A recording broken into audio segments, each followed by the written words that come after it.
سلام به همه، خوش اومدید به قسمت سوم آموزش طراحی گرافیکی با کنوا.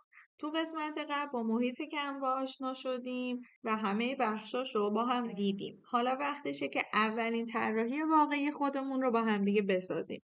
نیازی نیست نگران باشید، حتی اگه تا الان هیچ طراحی انجام ندادیم. اینجا قراره با هم دیگه تو این ویدیو قدم به قدم پیش بریم.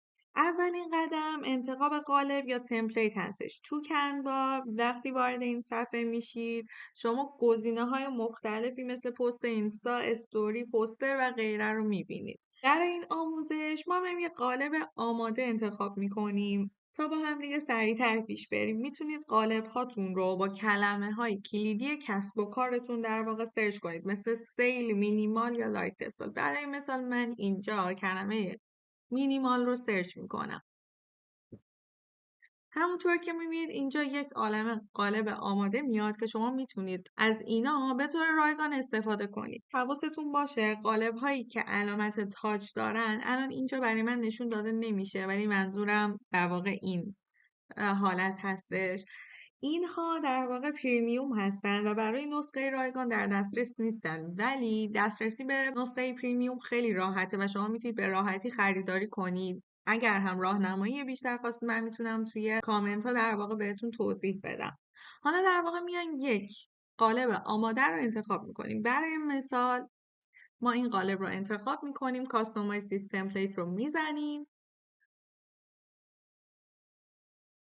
تمپلیت مورد نظر اینجا برای ما باز میشه. همونطور که میبینید حالا این به صورت اسلایدی هستش و پست اینستاگرام هستش. در قسمت ریسایز شما میتونید تمپلیت مورد نظرتون رو تغییر سایز بدید. برای مثال همونطور که میبینید اینجا میتونید به سایز این استوری اینستاگرام تغییر بدید یا حتی سایز کاستوم خودتون رو داشته باشید.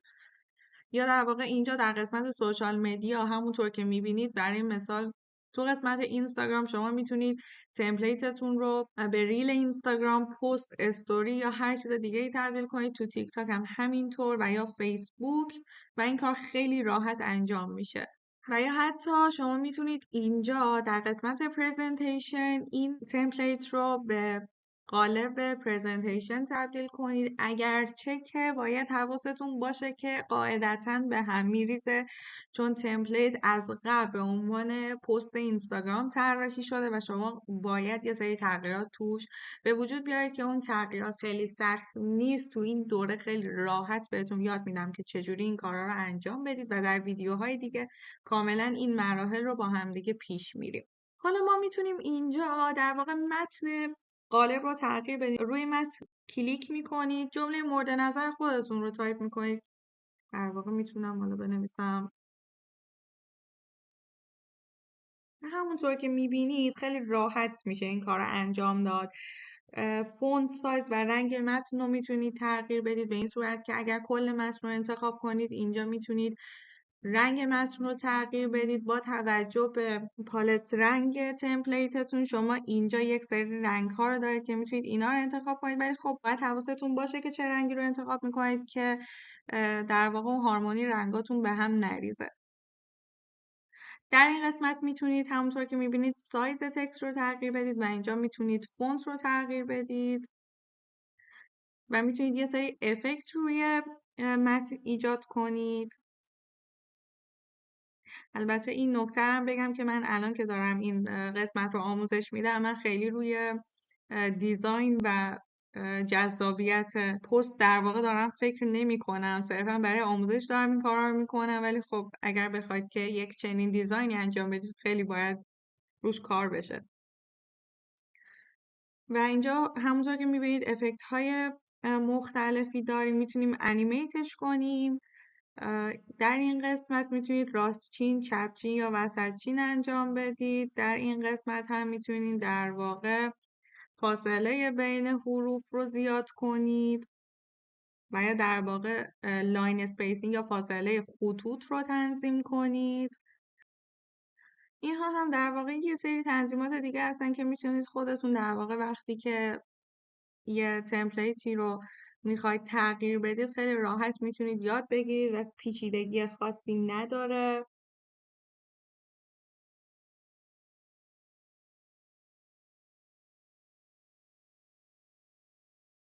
در یک تمپلیت شما باید حواستون باشه که رنگ‌ها رو با همدیگه هماهنگ کنید. روی پس زمینه یا هر المانی که کلیک می‌کنید، در واقع مثلا من بیام روی این المان کلیک کنم که خب خیلی کوچیکه، من اینجا براتون بزرگش می‌کنم. اینجا اگه روش کلیک کنید میتونید رنگش رو تغییر بدید، کراپش کنید و یا حتی جهتش رو تغییر بدید. در قسمت ادیت میتونید یه سری تغییرات دیگه روش به وجود بیارید.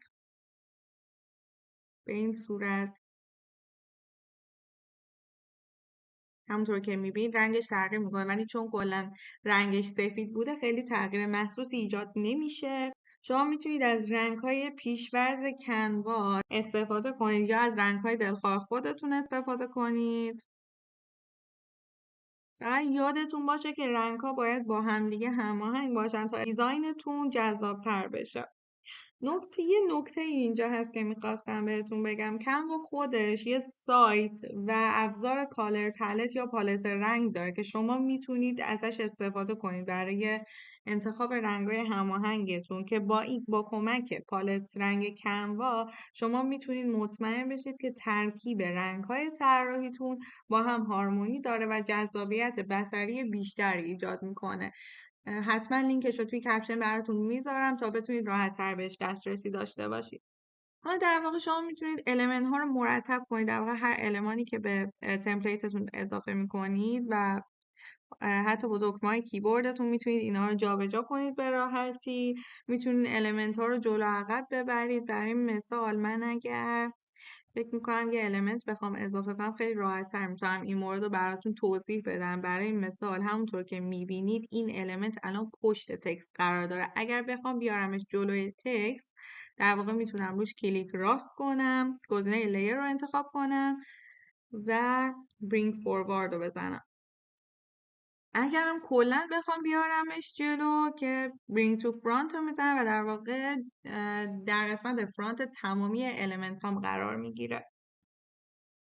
اگر هم لازم شد، مثلا شما میخواید که من اینو دیلیت میکنم، میخواید که این در واقع تکست کلا جابجا نشه که موقع طراحی به هم نریزه، شما روش راست کلیک میکنید، گزینه لاک رو میزنید و به این صورت دیگه نمیتونید این المان رو که در واقع تکست هست جابجا کنید.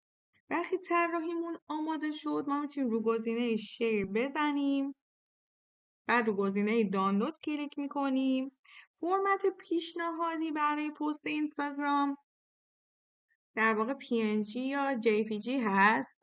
اینجا میتونید کوالیتیش رو زیاد کنید. البته این موضوع برای پریمیوم هستش و اگه نسخه پریمیوم نداشته باشید نمیتونید این کار رو انجام بدید. اینجا هم میتونید پیج ها رو در واقع سلکت کنید. برای مثال من چون پیج 1 رو حالا تغییر دادم فقط پیج 1 رو انتخاب میکنم. برای استوری یا چاپ حواستون باشه فرمت ممکنه فرق کنه، پس همیشه فرمت مناسب رو برای خودتون انتخاب کنید. همونطور که دیدید اینجا در واقع PDF و MP4 گیف یا در واقع چیزهای دیگه هست که میتونید با توجه به نیازتون و استفادهتون به صورت در واقع اون تایپ دانلود کنید.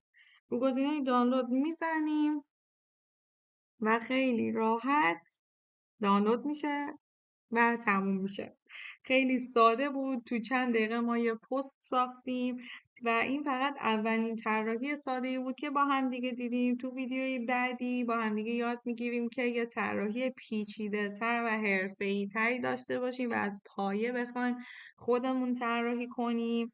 همین الان میتونید وارد کنوا بشید، طراحی خودتون رو بسازید، تجربتون رو تو کامنت ها با من به اشتراک بذارید. اگر از این ویدیو خوشتون اومد لایک یادتون نره، لطفاً چنل رو سابسکرایب کنید و زنگوله رو فعال کنید تا قسمت بعدی رو از دست ندید. تا قسمت بعد، خدا نگهدار.